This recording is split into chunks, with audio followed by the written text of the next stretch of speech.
Hello everyone. So in this session I am going to discuss the various frequency of a stretched string and loss of a transfer wave in a stretched string. So this is important for IPE. So frequencies మనం consider ఒక wave తీసుకుందాం. Sorry not a wave, ఒక string తీసుకున్నాం. ఆ స్ట్రింగ్ని ఏం చేసామంటే both ఎండ్స్ని మనం fix చేసాం. ఓకే, ఎప్పుడైతే ఫిక్స్ చేసి దీన్ని ప్లక్ చేస్తున్నానో, ప్లక్ అంటే జస్ట్ ఆ యొక్క స్ట్రింగ్ని కిందకి లాగి ఇలా వదిలేసాను పైకి. సో వదిలేస్తే ఏమవుతుంది, ఆటోమేటిక్గా ఈ వైర్లో వైబ్రేషన్స్ అనేవి ఫామ్ అవుతాయి. సో ఆల్రెడీ మనం బోత్ ఎండ్స్ని ఫిక్స్ చేసాం కాబట్టి ఇందులో మనకి ఏమవుతుంది, స్టాండింగ్ వేవ్స్ అనేవి ఫామ్ అవుతాయి. సో స్టాండింగ్ వేవ్స్ ఫామ్ అయినప్పుడు కన్సిడర్ ఒక లూప్ ఫామ్ అయింది అనుకోండి, ఒక లూప్. సో మనకి స్టాండింగ్ వేవ్స్లో ఏం ఫామ్ అవుతాయి, మనకి నోడ్స్ అండ్ యాంటీ నోడ్స్ అనేవి ఫామ్ అవుతాయి. So here node, here also node, so this is the antinode. So in this two nodes are and one antinode are formed. Okay, so what is the length of the wire or string? L is the length of the wire. And what is the lambda? Wavelength. So wavelength is the lambda by 2. ఎందుకంటే the distance between the two nodes is the distance between the two nodes is lambda by 2. The distance between the two antinodes is lambda by 2. The distance between one node and antinode is lambda by 4.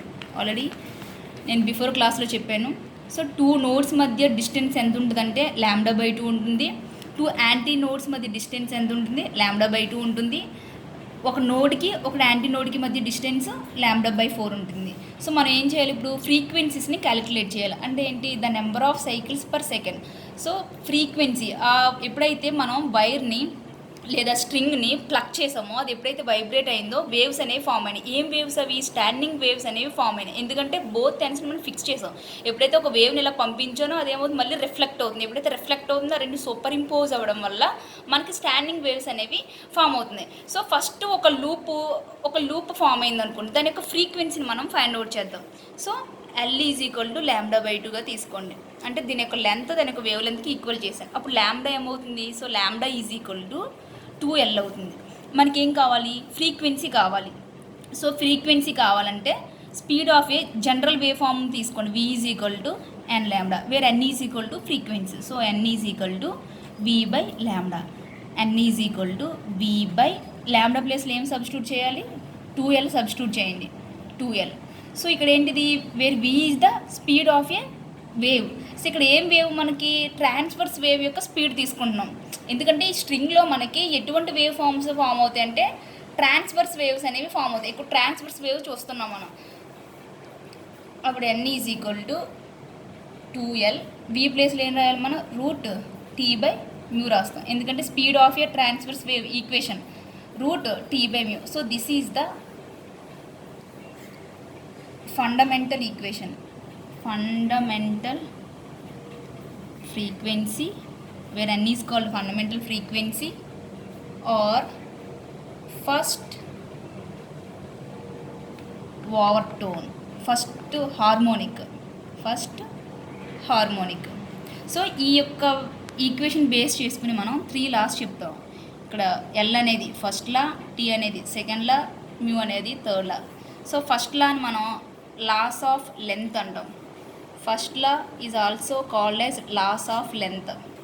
అంటే so whenever the tension and linear density are kept constant, the frequency of a wave or string is inversely proportional to the 1/L. ఎప్పుడైతే టీని మ్యూని మనం కాన్స్టెంట్గా పెడితే అప్పుడు ఈ యొక్క frequency అనేది దేనికి మనకి ఇన్వర్స్లీ ప్రపోర్షనల్గా ఉంది, ఎల్కి ప్రపోర్షనల్గా ఉంది. So n proportional to 1/L. So this is the law of length or first law of transverse wave. Second law of tension. Second ఏంటి, law of tension. సో ఇక్కడ ఏం కెప్ట్ కాన్స్టెంట్ చేయాలి మనం, మ్యూని ఎల్ని కాన్స్టెంట్ చేస్తే అప్పుడు frequency దేనికి ప్రపోర్షనల్గా ఉంటుంది, route టీకి మనకి ప్రపోర్షనల్గా ఉంటుంది. సో అప్పుడు ఏమవుతుంది, n proportional to root T. So first మనం ఎల్ని ఫస్ట్ని టీని మ్యూని కాన్స్టెంట్గా పెట్టుకుంటే ఎన్ అనేది ఇన్వర్స్లీ ప్రపోర్షనల్గా ఉంటుంది ఎల్కి, దాన్ని మనం లా ఆఫ్ లెంత్ అంటాం. సెకండ్ వన్ ఏంటి, ఎల్ని మ్యూని కాన్స్టెంట్గా పెడితే టీ అనేదానికి ఫ్రీక్వెన్సీ అనేది టీకి ప్రపోర్షనల్గా ఉంటుంది. సో అదే ఎన్ ప్రపోర్షనల్ టు రూట్ 2, దాన్ని లా ఆఫ్ టెన్షన్ అంటాం, లేదా second law of transverse wave అంటాం. Third law of masses.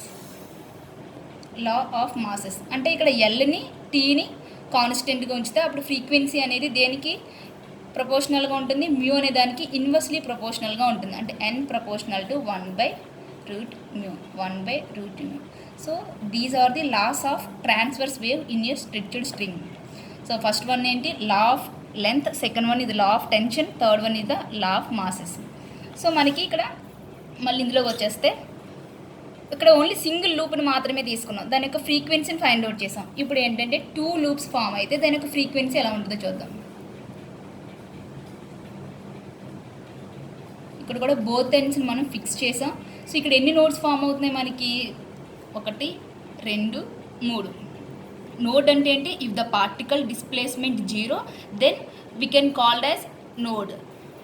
Anti node అంటే ఏముంటుంది, ఎప్పుడైతే పార్టికల్ యొక్క డిస్ప్లేస్మెంట్ అనేది మ్యాక్సిమం అవుతుందో దాన్ని మనం యాంటీ నోడ్ అంటాం. So this is the anti node, this is also anti node. So in this దీని కేస్ 1, దీని కేస్ 2 కింద తీసుకుంటే, సో ఇక్కడ మనకి ఏమవుతుంది, మొత్తం 3 నోడ్స్ అనేవి ఫామ్ అవుతున్నాయి, 2 యాంటీ నోడ్స్ అనేవి ఫామ్ అవుతున్నాయి.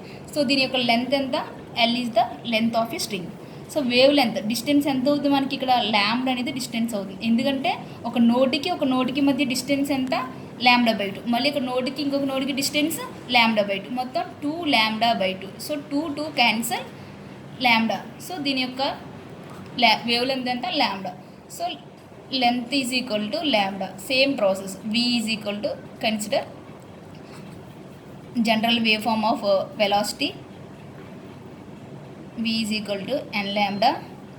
n డాష్ అని తీసుకున్నాం, ఎందుకంటే కేస్ 2 తీసుకున్నప్పుడు డిఫరెన్స్ తెలియాలి కాబట్టి ఫస్ట్ దానికి సెకండ్ దానికి n డాష్ అని తీసుకున్నాం. So n dash is equal to ఏమవుతుంది మనకి, v/λ అవుతుంది. So n dash is equal to 1/λ అంటే l.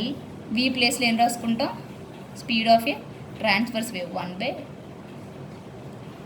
Is equal to √T/μ. So n dash is equal to ఒక 2తో మల్టిప్లికేషన్ చేసి ఇంకో 2తో డివైడ్ చేయండి, 1/√μ. సో ఈ మొత్తం ఈక్వేషన్ మనం ఏం రాసుకోవచ్చు, సో 1/2l √T/μ ప్లేస్లో ఏం రాసుకోవచ్చు మనం, n అనే దాన్ని రాసుకోవచ్చు కాబట్టి. So n dash is equal to 2n. So where n dash is equal to first overtone or second harmonic. So the n dash మనం ఏమంటాం అంటే ఫస్ట్ ఓవర్టోన్ లేదా సెకండ్ హార్మోనిక్ అంటాం. సో కేస్ 3లో ఇప్పుడు 3 లూప్స్ తీసుకుందాం.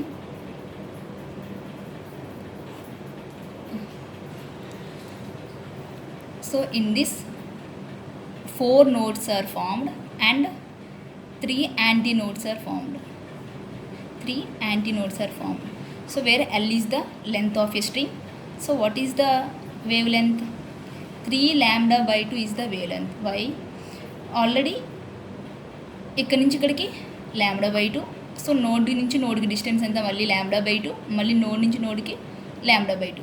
సో మొత్తం 3λ/2. So 3λ/2 is the wavelength of the wave. So L is equal to 3λ/2. Consider V is equal to n double dash lambda. N double dash is equal to V/λ. So V is equal to n double dash is equal to V ప్లేస్లో ఏం రాసుకుంటాం, √T/μ.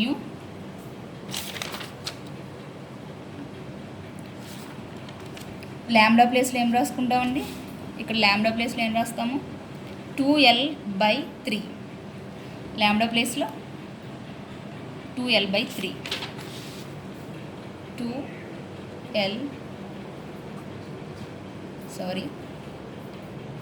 3/2l.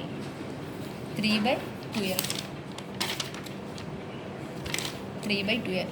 So n double dash is equal to same ఇక్కడ 1/2L route t by mu ప్లేస్లో ఏం రాసుకుంటాం మనం 3n రాసుకుంటాం. So మనకి ఏమొచ్చింది n double dash is equal to 3n వచ్చింది, where n is equal to second overtone or third harmonic so మనకి ఫ్రీక్వెన్సీ ఏమొచ్చినాయి మనకి n dash is to n double dash is equal to 1:2:3. So frequencies యొక్క ratio ఎలా వచ్చింది మనకి 1:2:3. So this is about the transverse waves in a stretched string, laws of a transverse wave in a stretched string and various frequencies of A stretched string.